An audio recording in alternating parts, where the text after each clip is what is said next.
Hello, time travelers. Forget everything you think you know about your bank account. Your credit card? It's actually 800 years old. You know, 12th century knights with broadswords didn't just fight wars. They invented the chip and pin system. We're diving into a shallow financial empire that operated right at the noses of the world's most powerful kings. How did poor months become the WEALTHIEST organization on Earth? The answer is a secret code that will eventually get them burned at the stake. Stop. Imagine the year 1150. You're a pilgrim trekking through thousands of miles of mud and blood. In your pocket, every single gold coin you own. But the roads are crawling with cutthroats who would slit your throat for a single florin. If you keep the gold, you're dead. If you leave it, you're broiled. Enter the Knights Templar. On the surface, the elite special forces of Christ. But behind those massive stone walls, they were building a kingdom of paper and secrets. They offered a deal that changed history. Give us your gold in London, and we'll give you a simple piece of parchment. It was the world's first traveler's check. Months later, in Jerusalem, you trade that paper back for gold. Easy, right? Wrong. Here's the conspiracy. Why couldn't a bandit just steal your parchment and claim the fortune?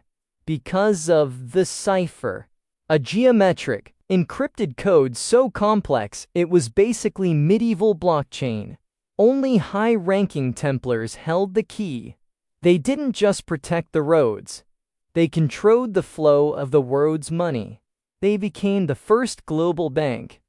And that made them the most dangerous men in Europe. What happened when the kings of Europe realized they owed the Templars more than they could ever pay back? Stay tuned. Hello, time travelers. Stop. Everything you think you know about the Templars? It's a 700-year-old PR stunt. You see the images, don't you? A holy warrior, the Red Cross, the humble prayer, the poor fellow soldiers of Christ. They even put two knights on one horse on their official seal just to prove they were broke, right? It was a lie. A brilliant, calculated lie. While the world saw months, the Templars were busy engineering the biggest land grab in European history. It wasn't some religious order. It was a sovereign corporate state with no borders, no taxes, and no masters. But the 12th century, these poor knights owned 9,000 mares. They were untouchable. Think about it for a second. While kings were bleeding their treasuries dry for the Crusades, the Templars used those same wars as a smokescreen to build a private empire. They weren't just praying for souls. They were calculating interest rates. You see, they were the first to realize that if you control the money, you don't need a crown to rule. But wealth that massive, it creates enemies, dangerous ones. They had a secret buried in their vaults. A secret so explosive it triggered a night of fire and betrayal that still haunts the West to this day. And the most terrifying part? Wait until you hear what happened to the men who tried to count their gold. It wasn't just an execution. It was an erasure. Greetings, time travelers. Think Wall Street is the peak of financial power? You've been lied to. Long before stock tickers and digital accounts, two men built a machine so perfect. It's still the blueprint for the modern world. Let's head back to 1129. The Council of Troyes. Imagine it. The air is thick with smoke, the tension is suffocating, and the most powerful men in Europe are sitting in a room being played like chess pieces. Hugues de Payens was the face, you know? But Bernard of Clairvaux? He was the absolute mastermind. They didn't just want soldiers. They wanted the keys to every treasury in Christendom. In one single stroke, They convinced the Pope to grant them something no one else had: total tax immunity. Do you actually realize what that means? They became a parasite that the host couldn't kill. By the time the Crusades were in full swing, the Templars had invented the credit card. Deposit in Paris, withdraw in Jerusalem. Genius, right? But hold on, why would a king let a group of monks control his debt? Because they didn't just hold gold. They held power over every crown and yard. They were the original puppet masters. But here's the secret history books conveniently hide. They weren't just storing gold in those vaults. They were hiding something much, much darker. Something that made monarchs lose sleep. And while everyone was looking at their gold, they were busy digging deep, massive underground tunnel networks that still baffle experts today. Why were they so obsessed with what was under the soil? And more importantly, what did they find down there that they were willing to kill for? Hello, time travelers. Stop thinking the bank is a modern invention. Seriously, stop. You actually think digital banking started with microchips? You're off by 800 years. Imagine you're a 12th century pilgrim. You've got a fortune in gold, right? And, naturally, a target on your bank. One wrong turn, you're dank. Then, you walk into a Templar commandery. You hand over your gold, and they hand you a piece of paper. No gold, no weight, just a cryptic, coded parchment. You holding the world's first ever digital transaction. They didn't just carry money, you know. They turned solid gold into information. But here's where the conspiracy alarm bells really start ringing. Their encryption, unbroken for 2 centuries. Royal spies? Completely useless. If a letter was stolen, it was just junk. And if a Templar leaked the code, they didn't just get fired. They were silenced. Permanently. Think about it. They controlled the kings. They owned the debt of every single crown in Europe. They were the first multinational corporation. And they were invisible. Why stop at money? This is where the real rabbit hole begins. Modern historians found strange, non-monetary symbols hidden in their ledgers. If they were just bankers, what exactly were they moving across the continent? And no, it wasn't just cash. Hello, time travelers. Imagine, October 13th, 1307, Paris. The air is thick with the smell of wet stone and cold, suffocating terror. King Philip IV isn't staring at a sword. He's staring at a simple piece of paper that keeps him awake in the dead of night. A debt ledger. Here is the brutal reality check. The most powerful man in Europe was, legally speaking, a broke employee of the Knights Templar. Think about that for a second. We think of them as holy warrior monks, right? By the 14th century, they were the world's first shadow central bank. They didn't just hold the gold. They held the kill switch. I mean, you needed to fund a war?